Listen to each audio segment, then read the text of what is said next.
Hi hello ನಮಸ್ಕಾರ ಸ್ನೇಹಿತರೆ, ಎಲ್ರಿಗೂ ಕೂಡ ಸ್ವಾಗತ. ಇವತ್ತಿನ ವಿಡಿಯೋದಲ್ಲಿ ನಿಮಗೂ ಕೂಡ ತಲೆಯಲ್ಲಿ ಕೂದಲು ಉದುರುವಂಥ ಸಮಸ್ಯೆ ಮತ್ತು ತಲೆಯಲ್ಲಿ ಸ್ವಲ್ಪ ಹುಣ್ಣಾಗಿರುತ್ತೆ, ಹಾಗೆ ಜಾಸ್ತಿ ತಲೆ ತೂರಿಸ್ತಾ ಇದೆ ಅಂತ ಅಂದ್ಕೊಳ್ತಿರಲ್ವ. ಆವಾಗ ನೀವು ಈ ಟ್ರಿಕ್ ಫಾಲೋ ಮಾಡಿದ್ರೆ ನಿಮ್ಮ ತಲೆಯಲ್ಲಿ ಏನೆಲ್ಲ ಸಮಸ್ಯೆ ಇರುತ್ತೆ ಎಲ್ಲ ಕಡಿಮೆ ಆಗ್ತಾ ಬರುತ್ತೆ. ಹಾಗೆ ನಿಮ್ಮ ಕೂದಲು ಕೂಡ ಜಾಸ್ತಿನೇ ನನಗೆ ಕೂದಲು ಗ್ರೋತ್ ಆಗ್ತಾ ಇಲ್ಲ ಅಂತ ಅಂತಿರಲ್ವ, ಅವರು ಕೂಡ ಈ ರೀತಿ ಬಳಸ್ತಾ ಬರ್ಬೋದು. ಈ ರೀತಿ ಬಳಸೋದ್ರಿಂದ ನಿಮ್ಮ ಕೂದಲು ಚೆನ್ನಾಗಿ ಗ್ರೋತ್ ಆಗುತ್ತೆ ಮತ್ತು ನೀವು ಬೇಗನೆ ಮಲೆ ಕಟ್ ಮಾಡ್ತಾ ಹೋಗಬೇಕಾಗುತ್ತೆ, ಅಷ್ಟು ಗ್ರೋತ್ ಆಗುತ್ತೆ ನೋಡಿ ಕೂದಲು. ಹಾಗೆ ದಟ್ಟವಾಗಿ ಕೂಡ ಬೆಳೆಯೋದಕ್ಕೆ ತುಂಬಾ ಉಪಯುಕ್ತ ಅನ್ಬೋದು. ಹಾಗಾದರೆ ನ್ಯಾಚುರಲ್ ಆಗಿ ನಿಮ್ಮ ಮನೆಯಲ್ಲಿ ಕೂಡ ಈ ರೀತಿ ನೀವಿದ್ದರೆ ಖಂಡಿತವಾಗಿ ಬಳಸ್ತಾ ಬನ್ನಿ, ನಿಮಗೂ ಕೂಡ ಎಲ್ಲ ಸಮಸ್ಯೆ ಕಡಿಮೆ ಆಗ್ತಾ ಬರುತ್ತೆ. ಹಾಗೆ ನೋಡಿ ಎಷ್ಟು ಉದ್ದ ಅಂದರೆ ನೋಡ್ತಾನೆ ನಮ್ಮ ಕೂದಲು ಉದ್ದವಾಗಿ ಬೆಳೆಯುತ್ತೆ. ಇದು ನೋಡ್ರಿ ಎಷ್ಟು ಚೆನ್ನಾಗಿ ಕೂದಲು ಬೆಳೆಸ್ಕೋಬೇಕಂತ ಅಂದರೆ ನಾವು ಏನೆಲ್ಲ ಫಾಲೋ ಮಾಡಬೇಕಂತ ತೋರಿಸ್ತೀನಿ ಬನ್ನಿ. ಅದಕ್ಕಾಗಿ ಬೇಕಂದರೆ ಏನು ಫಸ್ಟ್ ಅಂದರೆ ನೋಡ್ತಾ ಇರ್ಬೋದು, ಇದು ಏನಪ್ಪ ಗಿಡ ಅಂತ ಎಲ್ರಿಗೂ ಕೂಡ ಗೊತ್ತಿರೋರಿಗೆ, ಯಾರಿಗೆ ಗೊತ್ತಿಲ್ಲ ಅವ್ರಿಗೆ ಹೇಳ್ತಾ ಇದ್ದೀನಿ ನೋಡಿ. ಇದು ನಿತ್ಯ ಪುಷ್ಪ ಹೂವಿನ ಗಿಡ ನೋಡಿ. ಡೈಲಿ ಹೂವು ಬಿಡುತ್ತೆ ಸ್ನೇಹಿತರೆ, ಒಂದು ದಿವಸ ಕೂಡ ಹೂವು ಬಿಡೋದಿಲ್ಲ ಅಂತ ಅನ್ಬೇಡಿ, ದಿನಾಲು ಹೂವು ಬಿಡುವಂಥದ್ದು ಗಿಡ. ಹಾಗಿದ್ರೆ ನಮ್ಮಲ್ಲಿ ತಲೆಯಲ್ಲೂ ಕೂಡ ದಿನಾಲು ಚೆನ್ನಾಗಿ ತಲೆ ಕೂದಲು ಗ್ರೋತ್ ಆಗಬೇಕಂದ್ರೆ ನಾವು ಏನೆಲ್ಲ ಯೂಸ್ ಮಾಡಬೇಕಂತ ತೋರಿಸ್ತೀನಿ. ಇವಾಗ ನಿತ್ಯ ಪುಷ್ಪ ಹೂವಿನ ಗಿಡದಿಂದ ನಾನು ಎಲೆ ತೊಗೊಳ್ತಾ ಇದ್ದೀನಿ. ಸ್ವಲ್ಪ ನೋಡಿಕೊಂಡು ಚೆನ್ನಾಗಿ ಎಲೆ ತೊಗೋಬೇಕು. ಇದರಿಂದ ಎಲೆಯಿಂದ ಎಷ್ಟೆಲ್ಲ ಒಳ್ಳೆಯದಂದರೆ ನಮ್ಮ ಶರೀರದಲ್ಲಿರುವಂಥ ಶುಗರ್ ಕೂಡ ಲೆವೆಲ್ ಕಡಿಮೆ ಮಾಡುತ್ತೆ. ಹಾಗಿದ್ರೆ ನಮ್ಮ ತಲೆಯಲ್ಲಿ ಕೂಡ ಏನೆಲ್ಲ ಸಮಸ್ಯೆ ಇದೆ ಅದರಿಂದ ಎಲ್ಲನೂ ಕೂಡ ಕಡಿಮೆ ಆಗ್ತಾ ಬರುತ್ತೆ. ಹಾಗಾದರೆ ನಾನಿವಾಗ ಇದರಲ್ಲಿ ಗಿಡ 2 ಥರ ಇರುತ್ತೆ, ಒಂದು ಬಿಳಿ ಹೂವು, ಒಂದು ಕೆಂಪು ಹೂವು, ಯಾವುದೇ ತೊಗೊಳ್ಳಿ ನಡೆಯುತ್ತೆ. ನಾನಿವಾಗ ಎಲೆ ಎಲ್ಲ ಕೂಡ ಚೆನ್ನಾಗಿ ಕಟ್ ಮಾಡಿಕೊಂಡು ತೊಗೊಂಡಿದ್ದೀನಿ. ಇವಾಗ ಎಲೆ ತೊಗೊಂಡಾಯಿತು, ಸೈಡಿಗೆ ಒಂದು ಕುಟ್ಟ ಕಲ್ಲು ಕೂಡ ತೊಗೊಂಡಿದ್ದೀನಿ. ಇವಾಗ ನೋಡ್ತಾ ಇರ್ಬೋದು, ಎಲೆ ವಾಶ್ ಮಾಡಿಕೊಂಡು ಸೈಡಿಗೆ ಇಟ್ಕೋಬೇಕು. ಆಮೇಲೆ ಇದರಲ್ಲಿ ನಾನು ಕುಟ್ಟೋ ಕಲ್ಲಲ್ಲಿ 1 ಸ್ಪೂನಷ್ಟು ಅಕ್ಷೆ ಬೀಜ ಹಾಕ್ತಾಯಿದ್ದೀನಿ ನೋಡಿ. ಅಕ್ಷಿ ಹಿಂಡಿ ಪುಡಿ ಕುಟ್ತೀವಲ್ಲ ಅದೇ ನೋಡಿ ಅಕ್ಷೆ ಬೀಜ 1 ಸ್ಪೂನಷ್ಟು ಹಾಕಿ ಸಣ್ಣವಾಗಿ ಕುಟ್ಕೋಬೇಕು. ಸ್ವಲ್ಪ ಪುಡಿಯಾಗಿ ಕುಟ್ಕೊಂಡ್ಬಿಡಿ. ಈ ಅಕ್ಷೆ ಬೀಜದಿಂದ ನಮ್ಮ ತಲೆಯಲ್ಲಿ ಎಷ್ಟೆಲ್ಲ ಒಳ್ಳೆಯದಂದರೆ ನಮ್ಮ ತಲೆಯಲ್ಲಿ ಕೂದಲು ಇರುವಂಥ ಸಮಸ್ಯೆ, ಹಾಗೆ ನಮ್ಮ ತಲೆಯಲ್ಲಿ ಕೂದಲು ಕೂಡ ತುಂಬಾ ಚೆನ್ನಾಗಿ ಜಾಸ್ತಿ ಗ್ರೋತ್ ಆಗ್ತಾಯಿಲ್ಲ ಅಂದರೆ ಅದರಿಂದ ಕೂಡ ತುಂಬಾ ಒಳ್ಳೆಯದು. ಇವಾಗ ಇದು ಪುಡಿಯಾಗಿ ಮಾಡ್ಕೊಂಡು ತೊಗೊಂಡಿರುವಂಥದ್ದು. ಇವಾಗ ಇದು ಏನು ಮಾಡ್ತೀನಿ ಅಂದರೆ ಸೈಡಿಗೆ ಒಂದು ಬೌಲ್ ತೊಗೊಳ್ತೀನಿ. ಈ ಬೌಲಲ್ಲಿ 1 ಸ್ಪೂನಷ್ಟು ನಾನು ಅಕ್ಷೆ ಬೀಜದ ಪುಡಿ ಹಾಕ್ತಾಯಿದ್ದೀನಿ. ಹಾಗೆ 1 ಲೋಟದಷ್ಟು ನೀರು. ಇವಾಗ 1 ಲೋಟದಷ್ಟು ನೀರು ಹಾಕ್ಕೊಂಡಿದ್ದಾಯಿತು. ಇವಾಗ ಏನು ಮಾಡ್ತೀನಿ ಅಂದರೆ ನೋಡ್ತಾ ಇರ್ಬೋದು, ನಿತ್ಯ ಪುಷ್ಪ ಹೂವಿನ ಗಿಡ ಇದೆಯಲ್ಲ ಅದರಿಂದ ಎಲೆ ತೊಗೊಂಡಿದ್ದೀನಲ್ಲ ಅದು ಎಲೆ ಹಾಕ್ತಾಯಿದ್ದೀನಿ. ಈ ಎಲೆಯಲ್ಲಿ ಜಾಸ್ತಿನೇ ಕಹಿ ಅಂಶ ಇರುತ್ತೆ ಸ್ನೇಹಿತರೆ, ಮತ್ತು ಸ್ಮೆಲ್ಲು ಕೂಡ ತುಂಬಾ ಇರುತ್ತೆ. ಇದರಿಂದ ನಮ್ಮ ತಲೆಯಲ್ಲಿರುವಂಥ ಹೊಟ್ಟಿನ ಸಮಸ್ಯೆ, ಹುಣ್ಣಾಗಿರುವಂಥದ್ದು ಎಲ್ಲ ಕೂಡ ಕಡಿಮೆ ಆಗ್ತಾ ಬರುತ್ತೆ. ಖಂಡಿತವಾಗಿ ಈ ಥರ ನೀವು ಏನಾದರೂ ನಿಮ್ಮ ತಲೆಯಲ್ಲಿ ಹೊಟ್ಟು ಜಾಸ್ತಿನೇ ತುರಿಸ್ತಾ ಇರುವಂಥದ್ದು ಏನಾರ ಇದ್ದರೆ ಈ ರೀತಿ ಎಲೆ ಬಳಸಿ ನೋಡಿ, ನಿಮ್ಮ ತಲೆಯಲ್ಲಿ ಏನೆಲ್ಲ ಸಮಸ್ಯೆ ಎಲ್ಲ ಕೂಡ ಕಡಿಮೆ ಆಗ್ತಾ ಬರುತ್ತೆ. ಇದರಿಂದ ಸ್ಮೆಲ್ಲಿನಿಂದ ನಮ್ಮ ತಲೆಯಲ್ಲಿ ಏನಿದ್ರೂ ಕೂಡ ಅದು ಕೂಡ ಕಡಿಮೆ ಆಗುತ್ತೆ. ಖಂಡಿತವಾಗಿ ಬಳಸಬಹುದು. ಇವಾಗ ನಾನು ಸ್ಟೋವ್ ಮೇಲೆ ಇಟ್ಟು ಸಣ್ಣ ಉರಿ ಮೇಲೆ ಚೆನ್ನಾಗಿ ಕುದಿಸ್ತಾ ಇದ್ದೀನಿ. ಎಲ್ಲಿವರೆಗೂ ಕುದಿಸ್ಕೋಬೇಕಂದ್ರೆ ಪೂರ್ತಿ ಒಂಥರ ಜೆಲ್ ಆಗಬೇಕು, ಅಲ್ಲಿ ತನಕ ನಾನು ಕುದಿಸ್ಕೊತೀನಿ. ಅಕ್ಷಯ ಬೀಜದಲ್ಲಿ ಜೆಲ್ಲಿನ ಅಂಶ ಜಾಸ್ತಿ ಇರುತ್ತೆ, ಹಾಗಾಗಿ ನಾವು ಕುಟ್ಕೊಂಡಿರ್ತೀವಲ್ವ ಅದರಿಂದ ಚೆನ್ನಾಗಿ ಅದು ಗಟ್ಟಿಯಾಗಿ ಜೆಲ್ ಬರೋದಕ್ಕೆ ಸ್ಟಾರ್ಟ್ ಆಗುತ್ತೆ. ಅಷ್ಟು ಗಟ್ಟಿಯಾಗಿ ಕೂಡ ಬೇಕಂದರೆ ನೀವು ಇನ್ನೂ ಸ್ವಲ್ಪ ಜಾಸ್ತಿ ಹೊತ್ತು ಕುದಿಸ್ಕೋಬೇಕು. ನಾನು ನಾರ್ಮಲಿ ನೋಡಿ ಇಷ್ಟು ಗಟ್ಟಿಯಾಗಿ ಕುದಿಸ್ಕೊಂಡಿದ್ದೀನಿ. ಇವಾಗ ನಾನು ಒಂದು ಬಟ್ಲಲ್ಲಿ ತೋರಿಸ್ತೀನಿ ಯಾವ ರೀತಿ ಅಂತ. ನಾವು ಎಷ್ಟು ಜಾಸ್ತಿ ಹೊತ್ತು ಬಿಟ್ಟು ಇಡ್ತೀವಲ್ಲ ರೆಸ್ಟ್ ಮಾಡೋದಕ್ಕೆ, ಆಮೇಲೆ ಅದು ಗಟ್ಟಿ ಆಗ್ತಾ ಬರುತ್ತೆ ಜೆಲ್ಲು. ಹಾಗಾಗಿ ನೋಡಿಕೊಂಡು ನೀವು ಎಷ್ಟು ಗಟ್ಟಿ ಬೇಕಂತ ನೋಡಿಕೊಂಡು ನೀವು ಚೆನ್ನಾಗಿ ಕುದಿಸ್ಕೋಬೇಕು. ಇವಾಗ ನೋಡಿ ಎಷ್ಟು ಗಟ್ಟಿಯಾಗಿರುವಂಥದ್ದು. ಇವಾಗ ಸೋದಿಸ್ಕೊಂಡು ತೊಗೊಳ್ತಾ ಇರುವಂಥ ಜೆಲ್ಲು ಈ ಥರ ಒಂದು ಬೌಲಲ್ಲಿ ಸೋದಿಸ್ಕೊಂಡು ತೊಗೋಬೇಕು. ಇವಾಗ ಇದೆಲ್ಲ ಕೂಡ ನಾನು ಸೋದಿಸ್ಕೊಂಡು ತೊಗೊಳ್ತಾ ಇರೋಂಥದ್ದು ಜೆಲ್ಲು. ಈ ರೀತಿ ಜೆಲ್ ತೊಗೊಂಡಿರ್ತೀವಲ್ವ, ಇದು ನಾವು ತಲೆಗೆ ಹಚ್ತಾ ಬಂದರೆ ನಮಗೆ ಎಷ್ಟೆಲ್ಲ ಒಳ್ಳೆಯದಂದರೆ ನಿಮಗೂ ಕೂಡ ಗೊತ್ತಿರುವಂಥದ್ದು ಹೇಳ್ತಾ ಇದ್ದೀನಿ.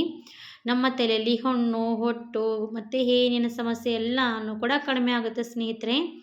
ಇವಾಗ ಇದು ಎಲ್ಲನೂ ಕೂಡ ಸೋದಿಸ್ಕೊಂಡು ತೊಗೊಂಡಿದ್ದೀನಿ. ಹೀಗೆ ಹಚ್ಚಬಾರ್ದು, ಸ್ವಲ್ಪ ತಾಳಿ ಹೇಳ್ತೀನಿ ಇದರಲ್ಲಿ ಏನು ಹಾಕ್ಕೋಬೇಕಂತ. ಇವಾಗ ನಾನೆಲ್ಲನೂ ಕೂಡ ಸೋದಿಸ್ಕೊಂಡು ತೊಗೊಂಡಿದ್ದೀನಿ. ಇದನ್ನು ಮತ್ತೆ ಬೇಕಾದರೆ ನೀರು ಹಾಕಿ ಕೂಡ ಕುದಿಸ್ಕೊಂಡ್ರೆ ಮತ್ತೊಂದು ಸ್ವಲ್ಪ ಜೆಲ್ ಬರುತ್ತೆ. ಇವಾಗ ಸಾಕಾಯಿತು, ನಾನು ಚೆನ್ನಾಗಿ ಇಷ್ಟು ಬಂದಿರೋದು ನೋಡಿ. ನಮ್ಗೆ ಯಾವಾಗ ಎಷ್ಟು ಬೇಕಾಗುತ್ತೆ ಅಷ್ಟು ಮಾಡಿಕೊಂಡ್ರೆ ಸಾಕಾಗುತ್ತೆ. ಇವಾಗ ಇಷ್ಟು ಜೆಲ್ ಬಂದಿರೋದಲ್ವ, ಈ ಜೆಲ್ಲಿನಲ್ಲಿ ನಾವು ಏನು ಸೇರಿಸ್ಕೊಂಡು ಹಚ್ಕೋಬೇಕು ತಲೆಗೆ ಅಂತ ಹೇಳ್ತೀನಿ ನಿಮಗೂ ಕೂಡ. ನಾವು ಈ ಜೆಲ್ ಹಾಗೆ ಸ್ವಲ್ಪ ಬಿಸಿ ಇರುವಾಗ ಹಚ್ಚಬಾರ್ದು, ಸ್ವಲ್ಪ ಹೊತ್ತು ತಣ್ಣಗಾಗೋದಕ್ಕೆ ಬಿಡಿ. ಒಂದು 5 ನಿಮಿಷದವರೆಗೂ ತಣ್ಣಗಾಗೋದಕ್ಕೆ ಬಿಡಬೇಕು. ಆಮೇಲೆ ಇದಕ್ಕೆ ನಾನು ಅಲೋವೆರಾ ಜೆಲ್ ಹಾಕ್ತಾಯಿದ್ದೀನಿ ನೋಡಿ. 1 ಸ್ಪೂನಷ್ಟು ಅಲೋವೆರಾ ಜೆಲ್ಲು ಕೂಡ ನಮ್ಮ ತಲೆಗೂ ಒಳ್ಳೆಯದು ಅನ್ಬೋದು. ಇವಾಗ ಇದು ನೋಡಿ ಅಲೋವೆರಾ ಜೆಲ್ ಹಾಕ್ತಾ ಇದ್ದೀನಿ. 1 ಸ್ಪೂನಷ್ಟು ಸ್ವಲ್ಪ ಕಡಿಮೆನೇ, ನಾನು ಸ್ವಲ್ಪನೇ ಹಾಕಿದ್ದೀನಿ ಅಲೋವೆರಾ ಜೆಲ್, ನೋಡಿಕೊಂಡು ಹಾಕ್ಕೊಳ್ಳಿ ಕಡಿಮೆ ಜಾಸ್ತಿ. ಇವಾಗ ಅಲೋವೆರಾ ಜೆಲ್ ಹಾಕಿ ಚೆನ್ನಾಗಿ ಮಿಕ್ಸ್ ಮಾಡ್ಕೊಂಡು ಬಿಡಿ. ಈ ರೀತಿ ಮಿಕ್ಸ್ ಮಾಡ್ಕೊಂಡಾದ್ಮೇಲೆ ನಾವು ಏನು ಮಾಡಬೇಕಂದ್ರೆ ತಲೆಗೆ ಹಚ್ತಾ ಬಂದರೆ ನಿಮ್ಮ ತಲೆಯಲ್ಲಿ ಏನೇ ಸಮಸ್ಯೆ ಇದ್ದರೂ ಕೂಡ ಕಡಿಮೆ ಆಗುತ್ತೆ. ವಾಸನೆ ಕೂಡ ತುಂಬಾ ಇರುತ್ತೆ ಸ್ನೇಹಿತರೆ. ಈ ವಾಸನೆಯಿಂದನೇ ನಮ್ಮ ತಲೆಯಲ್ಲಿ ಏನೆಲ್ಲ ಕಹಿ ಇರುತ್ತಲ್ವ, ಇದು ಕಹಿಯಿಂದನೇ ನಮ್ಮ ತಲೆಯಲ್ಲಿ ಹುಣ್ಣು, ಹೊಟ್ಟು, ನಿಮ್ಮ ಕೂದಲು ಉದುರುವಂಥ ಸಮಸ್ಯೆ ಎಲ್ಲದಕ್ಕೂ ಕೂಡ ನಿವಾರಣೆ ಆಗುತ್ತೆ. ನೋಡಿ ಖಂಡಿತವಾಗಿ ಟ್ರೈ ಮಾಡ್ಬೋದು ಈ ಥರ ನೀವು ಕೂಡ ಜೆಲ್. ಈ ಥರ ನೀವು ನ್ಯಾಚುರಲಾಗಿ ಮಾಡಿರುವಂಥ ಜೆಲ್ ಟ್ರೈ ಮಾಡ್ತಾ ಬಂದರೆ ನಿಮ್ಮ ಕೂದಲಿನ ಸಮಸ್ಯೆ ಎಲ್ಲ ಕೂಡ ಕಡಿಮೆ ಆಗ್ತಾ ಬರುತ್ತೆ. ಹಾಗಿದ್ರೆ ನೀವು ಕೂಡ ಒಂದು ಸರ್ತಿ ಟ್ರೈ ಮಾಡಿ ನೋಡಿ, ಗೊತ್ತಾಗುತ್ತೆ ರಿಸಲ್ಟ್ ಯಾವ ರೀತಿ ಅಂತ. ಇವಾಗ ಚೆನ್ನಾಗಿ ಸ್ಪೂನಿಂದ ಕಲಿಸ್ತಾ ಇರಬೇಕು. ಇದರಲ್ಲಿ ಜೆಲ್ ಹಾಕಿರ್ತೀವಲ್ಲ ಒಂಥರ ಚೆನ್ನಾಗಿ ನೋಡ್ತಾ ಇರ್ಬೋದು, ಶಾಂಪೂ ರೀತಿ ಬರ್ತಾ ಇರುತ್ತೆ. ಈ ರೀತಿ ನಾವು ತಲೆಗೆ ಹಚ್ಕೊಂಡು 1 ಅವರಷ್ಟು ಬಿಡಬೇಕಾಗತ್ತೆ. ನೋಡಿ 1 ಅವರಷ್ಟು ಬಿಟ್ಕೊಂಡು ತಲೆ ಸ್ನಾನ ಮಾಡ್ಕೋಬೇಕು. ತಲೆ ಸ್ನಾನ ಮಾಡಿಕೊಂಡ್ರೆ ನಾರ್ಮಲಿ ಉಗುರು ಬೆಚ್ಚಗಿರುವಂಥ ನೀರಿನಲ್ಲಿ ತಲೆ ಸ್ನಾನ ಮಾಡ್ಕೊಳ್ಳಿ, ಮತ್ತು ಒಂದು ದಿವಸ ಬಿಟ್ಕೊಂಡು ಶಾಂಪೂ ಮಾಡ್ಕೊಬೋದು. ಇವಾಗ ನೋಡಿ ಚೆನ್ನಾಗಿ ನಾನು ಎಲ್ಲನೂ ಕೂಡ ಮಿಕ್ಸ್ ಮಾಡ್ತಾ ಹೋದರೆ ಎಷ್ಟು ಚೆನ್ನಾಗಿ ಶಾಂಪೂ ಥರ ಆಗ್ತಾ ಇರೋದು. ಈ ಥರ ಆದಮೇಲೆ ನಾವು ತಲೆಗೆ ಯಾವ ರೀತಿ ಹಚ್ಕೊಳ್ತೀರಲ್ಲ ಅಷ್ಟೆಲ್ಲ ಬುಡಕ್ಕೆ ಹಚ್ಕೋಬೇಕು. ಚೆನ್ನಾಗಿ ಬುಡದಿಂದ ಉದ್ದಕ್ಕೆ ಒಳಗೆ ಎಲ್ಲ ತಲೆಗೆಲ್ಲ ಹಚ್ಕೊಳ್ತೀವಲ್ಲ, ಅವಾಗ ನಮ್ಮ ತಲೆಯಲ್ಲಿ ಏನೆಲ್ಲ ಇರುವಂಥದ್ದೆಲ್ಲ ಕಡಿಮೆ ಆಗ್ತಾ ಬರುತ್ತೆ. ಇವಾಗ ನಾನು ಯಾವ ರೀತಿ ತಲೆಗೆ ಮಸಾಜ್ ಕೊಡ್ತೀನಂತ ನಿಮಗೂ ಕೂಡ ತೋರಿಸ್ಕೊಂಡು ಬರ್ತೀನಿ, ಬನ್ನಿ. ಹಾಗೆ ಈ ರೀತಿ ಜೆಲ್ ಮಾಡಿ ಯಾವಾಗ ಬೇಕು ಆವಾಗೇ ಹಚ್ಕೋಬೇಕು, ಈ ರೀತಿ ಮಾಡಿ ಇಟ್ಕೋಬಾರ್ದು. ಇದರಲ್ಲಿರುವಂಥದ್ದೆಲ್ಲ ಕೂಡ ಕಡಿಮೆ ಆಗ್ತಾ ಬರುತ್ತೆ ವಾಸನೆ ಎಲ್ಲನೂ ಕೂಡ. ಇವಾಗ ನೋಡಿ ನಾನು ಜೆಲ್ ಕೂಡ ಮಾಡ್ಕೊಂಡಾಯಿತು, ತಲೆಗೆ ಎಲ್ಲ ಕಡೆ ಹಚ್ತಾನೇ ಇದ್ದೀನಿ. ಈ ಥರ ನೀವು ಎಣ್ಣೆ ಯಾವ ರೀತಿ ಹಚ್ಕೊಳ್ತಿರಲ್ಲ ಆ ಥರ ಕೂಡ ಹಚ್ಕೋಬೋದು. ಈ ರೀತಿ ಹಚ್ಕೊಂಡು 1 ಅವರಷ್ಟು ಬಿಟ್ಕೊಂಡು ತಲೆ ಸ್ನಾನ ಮಾಡಿ ನೋಡಿ. ಇದೇ ಒಂದು ವಾರದಲ್ಲಿ 2 ಸರ್ತಿ 3 ಸರ್ತಿ ಹಚ್ಕೊಂಡ್ರೂ ಕೂಡ ಪರವಾಗಿಲ್ಲ.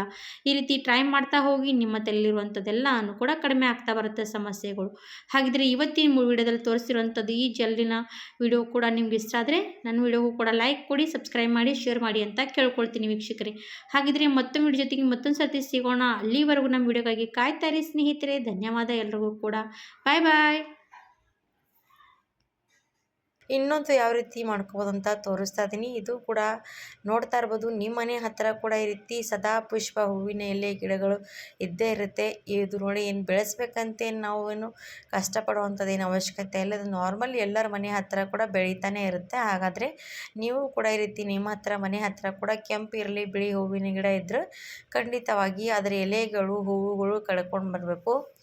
ಈ ಹೂವಿನ ಎಲೆ ಎಷ್ಟೆಲ್ಲ ಯೂಸ್ ಮಾಡ್ಕೋಬೋದಂತ ನಿಮಗೂ ಕೂಡ ತೋರಿಸ್ತೀನಿ. ಈ ರೀತಿ ಕೂಡ ನೀವು ಬಳಸ್ಕೋಬೋದಂತ ನೀವು ಕೂಡ ವಿಡಿಯೋ ಮುಖಾಂತರ ನೋಡಿ. ಇಷ್ಟ ಆದರೆ ನೀವು ಕೂಡ ಟ್ರೈ ಮಾಡ್ಬೋದು. ಹಾಗಾದರೆ ನೋಡಿ ನಾನು ಇವಾಗ ಬಿಳಿ ಹೂವಿನ ಮತ್ತು ಎಲೆ ಮತ್ತು ಹೂವು ಎರಡೂ ಕೂಡ ಚೆನ್ನಾಗಿ ಕಡ್ಕೊಂಡು ಬರ್ತಾಯಿದ್ದೀನಿ. ಫಸ್ಟ್ ಇದರಲ್ಲಿ ನೋಡಿ ಕೆಂಪು ಹೂವು ಕೂಡ ಇರುತ್ತೆ, ಬಿಳಿ ಹೂವು ಕೂಡ ಇರುತ್ತೆ. ಇದರಲ್ಲಿ ಒಂಥರ ಹಲವಾರು ರೀತಿ ಪ್ರಕಾರದಲ್ಲಿ ಹೂವುಗಳು ಕಲರಾಗಿ ಬಿಡ್ತಾ ಬರುತ್ತೆ. ನಾನಿವಾಗ ಬಿಳಿ ಹೂವು ಮತ್ತು ಎಲೆ ತೊಗೊಂಡಿದ್ದೀನಿ. ಅದರ ಜೊತೆಗೆ ಸ್ವಲ್ಪ ಕ್ಲೀನಾಗಿ ತೊಳ್ಕೊಂಡು ತೊಗೋಬೇಕು. ಇವಾಗ ನಾನು ಚೆನ್ನಾಗಿ ಕ್ಲೀನಾಗಿ ತೊಳ್ಕೊಂಡು ತಂದಿರುವಂಥ ಹೂವು ಮತ್ತು ಎಲೆ ಪ್ರಮಾಣ ಹೂವಿನ ಪ್ರಮಾಣ ಎರಡೂ ಕೂಡ ಸಮ ಪ್ರಮಾಣ ಇರಬೇಕು. ಏನು ಸ್ವಲ್ಪ ಕಡಿಮೆ ಜಾಸ್ತಿ ಆದರೂ ಕೂಡ ಪರವಾಗಿಲ್ಲ, ಆದರೆ ಕೂಡ ಹೇಳ್ತೀನಿ ಎರಡೂ ಕೂಡ ಕರೆಕ್ಟಾಗಿ ತೊಗೊಂಡಿದ್ದೀನಿ ನಾನಿವಾಗ.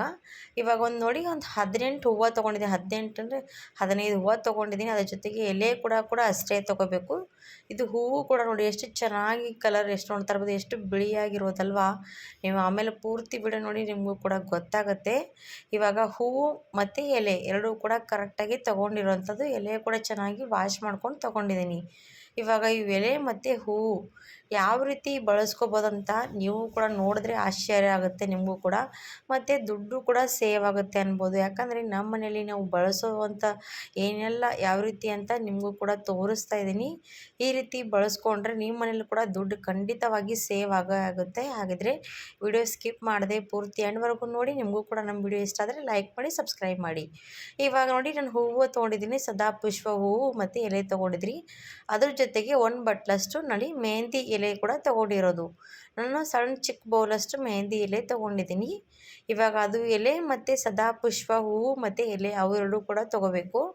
ಇವಾಗ ಏನು ಮಾಡಬೇಕಂದ್ರೆ ನಾನಿವಾಗ ಸ್ಟವ್ ಮೇಲೆ ಕಬ್ಬಿಣದ ಹಂಚು ಇಟ್ಕೊಂಡಿರೋದು, ಅದರ ಮೇಲೆ ನಾನಿವಾಗ ಎಲೆ ಮತ್ತು ಹೂವು ಎರಡೂ ಕೂಡ ಹಾಕಿ ಸ್ವಲ್ಪ ಹೊತ್ತು ಚೆನ್ನಾಗಿ ನಾನಿವಾಗ ಹುರಿತಾ ಹೋಗ್ತೀನಿ. ಎಲ್ಲಿವರೆಗೂ ಅಂದರೆ ಇವಾಗ ಇದು ಹೂವು ಮತ್ತು ಎಲೆ ಕಲರ್ ಚೇಂಜ್ ಆಗಬೇಕು, ಅಲ್ಲಿವರೆಗೂ ನಾವು ಸ್ವಲ್ಪ ಹೊತ್ತು ಚೆನ್ನಾಗಿ ಹುರಿತಾ ಇರಬೇಕು.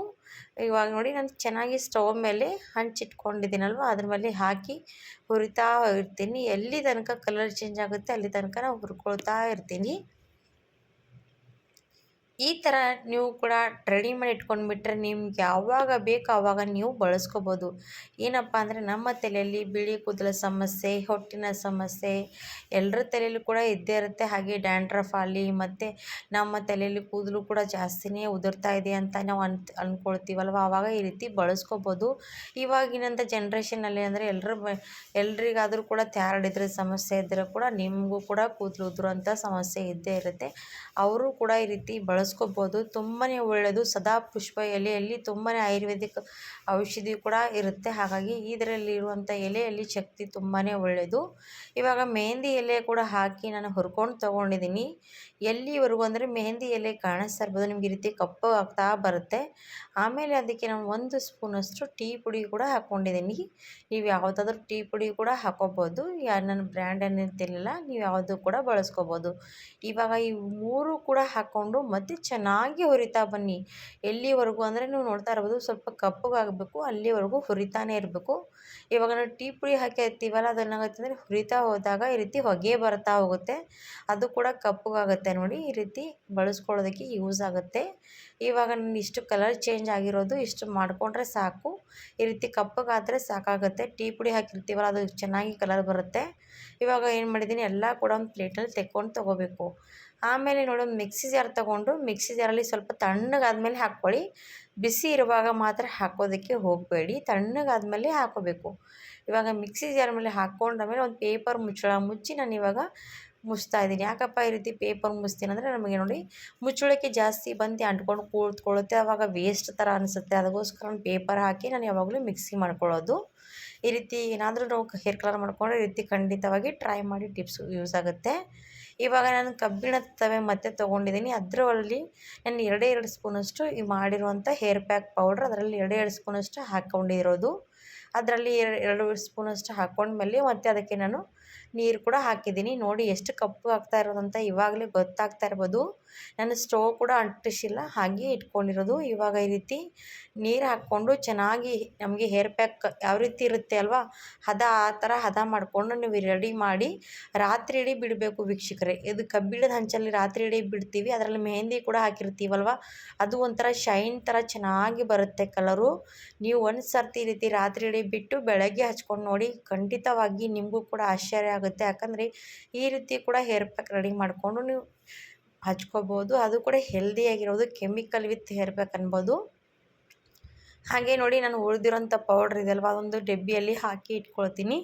ನನಗೆ ಯಾವಾಗ ಬೇಕಾಗುತ್ತೆ ಆವಾಗ ರೀತಿ ರೆಡಿ ಮಾಡ್ಕೊಂಡಿರೋಂಥ ಹೇರ್ ಪ್ಯಾಕು ಪೌಡ್ರ್ ರಾತ್ರಿ ಕಲಸಿಟ್ಟು ಬೆಳಗ್ಗೆವರೆಗೆ ನಾನು ಹಚ್ಕೊಳ್ಳೋದಕ್ಕೆ ರೆಡಿ ಮಾಡ್ಕೊಳ್ತೀನಿ. ಇವಾಗ ನೋಡಿ ನಾನು ಈ ರೀತಿ ರೆಡಿ ಮಾಡ್ಕೊಂಡು ಇಟ್ಕೊಂಡಿರೋಂಥ ಕಲರ್ ಇದೆಯಲ್ವ ಇದು ರಾತ್ರಿ ಇಡೀ ಬಿಡಬೇಕು, ಬೆಳಗ್ಗೆ ಹಚ್ಕೋಬೇಕು. ನಾನು ಇವಾಗ ಬೆಳಗ್ಗೆ ಹೊತ್ತಿಗೆ ತೋರಿಸ್ತೀನಿ. ಈ ರೀತಿ ಚೆನ್ನಾಗಿ ಸ್ವಲ್ಪ ಈ ರೀತಿ ಕೈಯಿಂದ ನಾವು ಹಚ್ಕೊಳ್ತಾ ಹೋಗಬೇಕು. ಕೂದಲಲ್ಲಿ ಮಧ್ಯದಲ್ಲೆಲ್ಲ ಪೂರ್ತಿ ಹಚ್ಕೊಳ್ತಾ ಬನ್ನಿ. ತುಂಬಾ ಚೆನ್ನಾಗಿ ಶೈನ್ ಆಗುತ್ತೆ, ಹಾಗೆ ಕಲರ್ ಕೂಡ ಬರುತ್ತೆ. ನಿಮಗೆ ತೋರಿಸ್ತಾ ಇರೋದು ನೋಡಿ ನಾನು ತಲೆಯಲ್ಲಿ ಹಚ್ಕೊಳ್ತಾ ಇದ್ದೀನಿ. ನನ್ನ ತಲೆಯಲ್ಲಿ ಬಿಳಿ ಕೂದಲು ಮತ್ತು ಹಾಗೆ ಹೊಟ್ಟಿನ ಸಮಸ್ಯೆ ತುಂಬಾ ಇದೆ ವೀಕ್ಷಕರೇ. ಹಾಗಾಗಿ ನಾನು ಇದೇ ಹೇರ್ ಪ್ಯಾಕ್ ಬೆಳಗ್ಗೆ ಹೊತ್ತಿಗೆ ಹಚ್ತಾ ಇದ್ದೀನಿ. ಈ ರೀತಿ ಹಚ್ಕೊಂಡು 1 ಅವರ್ ಆದಮೇಲೆ ನೀವು ತಲೆ ಸ್ನಾನ ಮಾಡ್ಕೊಂಡು ನೋಡಿ, ನೀವು ಕೂಡ ತುಂಬಾ ಇಷ್ಟಪಡ್ತೀರಾ. ಹಾಗೆ ನೀವು ಮನೆಯಲ್ಲಿ ಈ ರೀತಿ ಯಾರಾದರೂ ಬಿಳಿ ಕೂದಲ ಸಮಸ್ಯೆ, ಹೊಟ್ಟಿನ ಸಮಸ್ಯೆ, ಹಾಗೆ ಕೂದಲು ಉದುರುತ್ತಾ ಇದೆ ಅಂದರೆ ಈ ರೀತಿ ನೀವು ಕೂಡ ಅವರಿಗೆ ಹೇರ್ ಪ್ಯಾಕ್ ವಿಡಿಯೋ ಕಳಿಸ್ಬೋದು. ಅವರು ಕೂಡ ನೋಡಿ ಟ್ರೈ ಮಾಡಲಿ. ಈ ರೀತಿ ತುಂಬಾ ಯೂಸ್ಫುಲ್ ಆಗುವಂಥ ಟಿಪ್ಸ್ ನಿಮಗೂ ಕೂಡ ಇಷ್ಟ ಆಗಿದ್ದರೆ ನನ್ನ ವಿಡಿಯೋಕ್ಕೂ ಕೂಡ ಲೈಕ್ ಕೊಡಿ, ಸಬ್ಸ್ಕ್ರೈಬ್ ಮಾಡಿ, ಶೇರ್ ಮಾಡಿ ಅಂತ ಹೇಳ್ತಾ ಇದ್ದೀನಿ. ಈ ರೀತಿ ಬಿಳಿ ಕೂದಲಿಗೆ ಕಪ್ಪು ಥರ ಮಾಡ್ಕೊಳ್ಳುವಂಥ ಈ ಯೂಸ್ಫುಲ್ ಆಗುವಂಥ ಟಿಪ್ಸ್ ಅನ್ಬೋದು. ಇವಾಗ ಎಲ್ಲ ಕಡೆ ಈ ರೀತಿ ಅಪ್ಲೈ ಮಾಡಿಕೊಂಡು 1 ಅವರ್ ಅಷ್ಟು ಬಿಟ್ಕೊಂಡು ನನ್ನ ತಲೆ ಸ್ನಾನ ಮಾಡ್ಕೊಂಡು ಬಿಡ್ತೀನಿ. ತುಂಬಾ ಶೈನ್ ಆಗೋ ರೀತಿ ನನ್ನ ತಲೆ ಕೂದಲು ಆಗುತ್ತೆ. ಹಾಗಾದರೆ ಟ್ರೈ ಮಾಡಿ ವೀಕ್ಷಕರೇ. ಈ ವಿಡಿಯೋ ಇಷ್ಟ ಆದರೆ ಧನ್ಯವಾದ.